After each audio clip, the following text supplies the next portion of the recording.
Howdy guys, welcome back to Edgar TV. I promised you this one was coming. We had a look already at players that will be moving down the rankings at the World Grand Prix. Players that have got big money to defend, or players that was in this a couple of years ago that are not in it this year.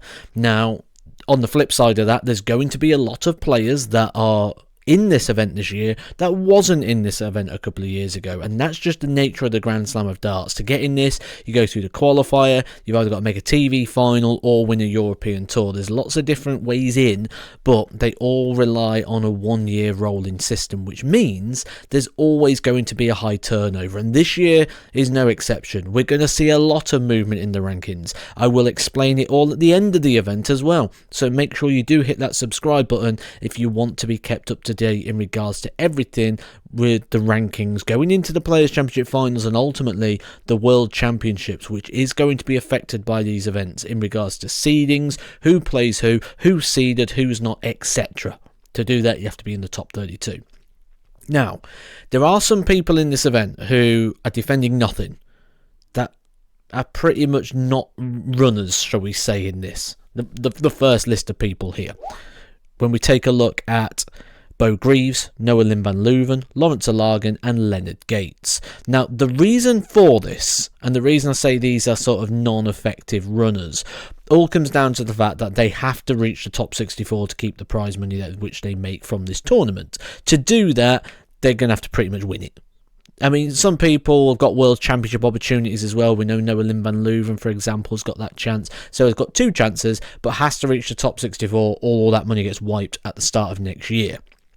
Connor Scutt could have his ranking money wiped, and he's in a good position at the moment. He's got a place in the Players' Championship finals, he's got a place in the World Championships, so he's got a good couple of events still to go.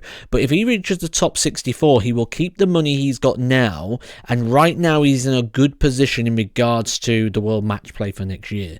This is kind of the Radak Skagansky rule of last year, or Keegan Brown from a couple of years ago, where when you drop off the tour, you lose your ranking money. Now, Connor is guaranteed the tour card by winning the Challenge Tour, but he has to reach the top 64. Now, I think he will. I think he could get out of his group here, and I think he's got a great opportunity in regards to the Players' Championships and the World Championships, where he doesn't need much to break that top 64 and put himself back into a tour card position. Keep your eye on him. He's going to be one to watch.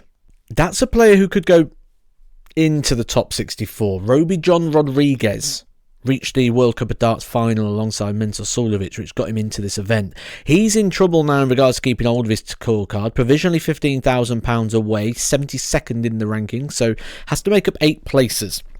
He isn't in the World Championships, he's not in the Players' Championship finals, so he does need to use the PDPA qualifier as a route to get himself into that sort of top 64 and keep hold of his card, or else his money will also be wiped and released.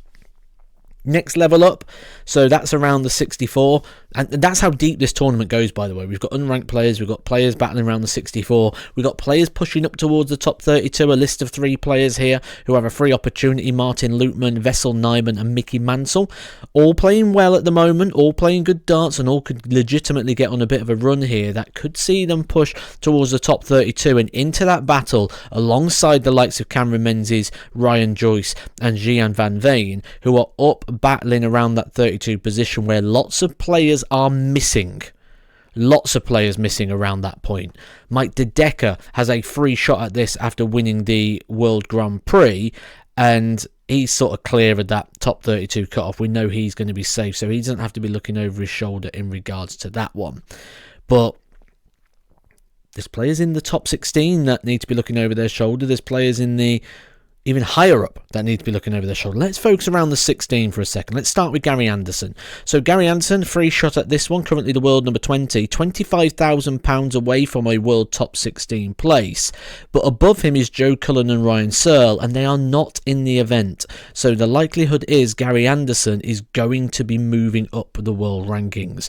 Luke Littler, someone we probably thought would be in the world's top 16 by this point already, £8,000 off before a dart is thrown, will jump Ryan Searle himself. I think Luke Littler will be in the top 16 come the end of the slam. If not, it's inevitable that he does going into sort of the back end of the World Championships. James Wade Currently the world's top 16 player now on the bubble, number 16 itself, only defending £30,000 at the back end of the year, so he's likely now to establish himself once again within the world's top 16, and I think he's going to go on another run somewhere, and I think he's going to be an interesting shout at the back end of the year for potential Premier League spot. Stephen Bunting, a player also potential for Premier League spot, currently the world number 10. Last year, won £50,000 at the Grand Slam of Darts, so I'll have positive memories from this. And when you look ahead of him, Damon Heta, number 9, not in the event. Gerwyn Price, number 8, not in.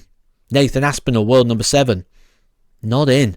There's a genuine chance here for Stephen Bunting that he could take a good jump in regards to the world rankings.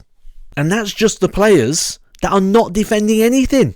Imagine what it's going to be like, because there's players that went out in this earlier couple of years ago are in it again, so they've defended the money and have now got a free hit to add on top of it. The rankings are going to be blown apart. We've talked about players at 64, 32, 16, top 10.